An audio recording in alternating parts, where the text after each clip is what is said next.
Se, että sul tulee paljon liidejä, ei tarkoita heti sitä, että sul tulee paljon rahaa siitä. Aika usein mä näen sitä, että projektipäälliköt lähettävät jonkun hintatarjouksen tai sitten ne yrittää soitella kerran vaan sinne liidille. Ja jos ne ei vasta sulle, sit se jää vaan siihen. Eli sulle ei ole mitään niinku follow-upia sen jälkeen. Ja sen yleensä se, missä niinku se raha hävii. Ja jos sä lähetät jonkulle myös hintatarjouksen ja sit se asiakas sanoo, että joo, mä mietin asiaa.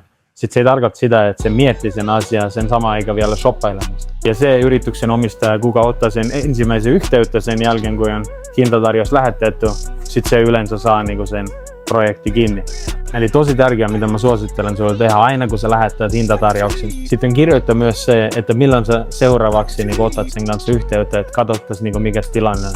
Ja jos liidi sulle ei ensimmäiselle puhelulle vasta, sitten soitta parin tunnin päästä uudestaan. Tai sitten seuraava päivä. Älä unohta sitä vaan, koska sen kerran näyttänyt jo kiinnostusta ja ihmisillä on vaan kiirettä koko ajan, että joskus vaan unohtuu. Sen takia sen sun velvollisuus, että sä otat niitä uudesta yhteyttä ja sä muistuttat niitä.